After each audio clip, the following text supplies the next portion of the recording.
Hi there, this is Danielle Lazier, and it is April 29th, 2020.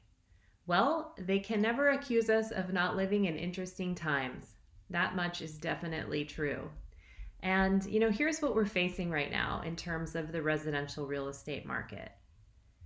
Sellers may believe that their home's value has not been affected by the pandemic, that their house is worth as much, maybe even more than it was in January or February because of the pent up buyer demand from so much, from the market basically going on pause to a large extent over the past few weeks.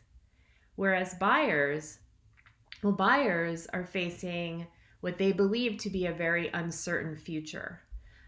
There is a lot of market uncertainty right now. And the buyers may be thinking to themselves that they want some sort of discount or accommodation for buying amidst that unknown future.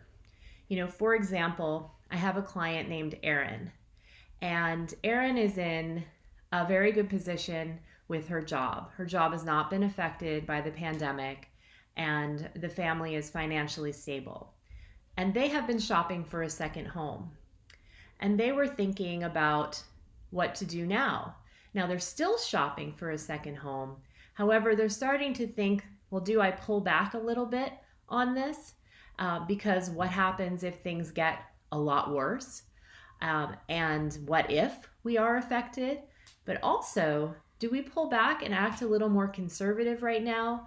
Because we might be buying at the top of the market and we just don't know what the future is bringing. So these are the kinds of thoughts that are going potentially through a buyer's head right now. Even the ones who need to buy a home, they may still want to buy, but they are facing uncertainty. And sellers are really hoping that the values haven't been affected because inventory is extremely low, and that's been true in San Francisco for a very long time. And there are plenty of people who still want to live here, and our economy for the home buying and home selling set has, maybe not been as affected as the rest of economy. That's what, some people are feeling. And so, what do we do? What do you do if you're thinking about selling and you just don't know when? So now if you feel values are going to go up over the next, say, 6 to 12, even 18 months, then this won't make a lot of sense to you.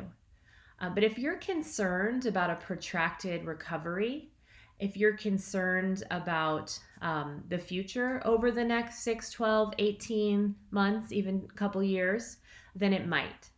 So let's talk about the early mover advantage. The listings that are selling right now and that will be selling in the next, couple of months or so will be based on pre-pandemic comps, pre-pandemic comparable sales and market values. And so even if a buyer is looking for his or her buying advantage right now, if they're looking for something to help them get over the hump, i.e. they want to feel like they're buying a good value, they're basing it off of market data that is pre-coronavirus. So I'll give you an example. I have a client, we'll call him Jack. Jack has been planning his retirement for a number of years now. And he's been trying to put all the pieces into place with his job and the rest of his life. And then selling his home here in the city was the last step. And so we've been talking actually for probably a couple of years now. And when he was finally ready in the rest of his life, well, boom, all of this happened. And he and I were talking, he was like, gosh, I have really good timing, don't I?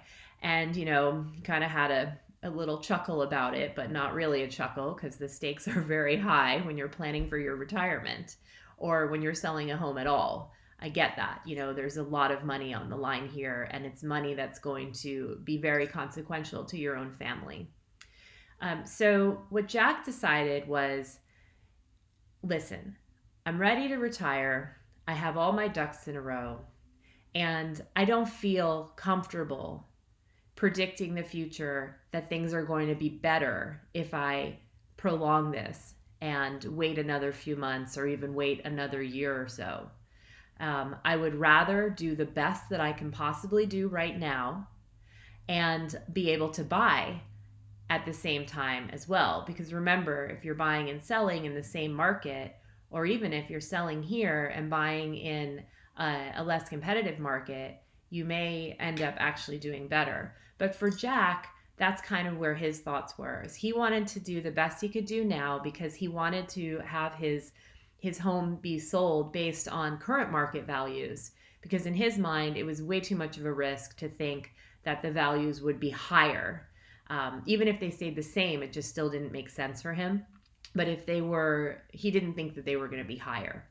And so, as I've written about on my blog and talked about, I do not believe that I can predict the future. And I'm very wary of salespeople. Agents love to predict the future, and we tend to be very optimistic types.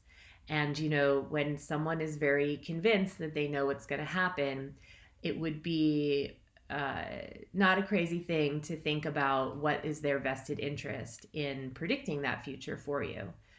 So this strategy isn't going to work for everyone, but the idea of the early mover advantage is that you're taking advantage of the fact that there is very low inventory and that your values will be based on current and pre-pandemic pricing rather than waiting to see what will happen. And if values start to go down, and in real estate they tend to be what they call sticky on the downside, which means that usually, although who knows, sellers will hold on, and so real estate values kind of go down like this. But they do go down even in San Francisco, even in the prime neighborhoods. So anyway, that I don't want to keep going on my tangent, but the idea of the early mover advantage is something that I've been hearing from clients recently, and we've been discussing about what's right for their situation. And as always, there is no one size fits all when it comes to this, and you've got to figure out like what is best for you and your situation. I hope everyone is doing great and taking some time to enjoy this new life that we're in, and we'll see how this plan unfolds. And I look forward to hearing from you, and talk to you soon.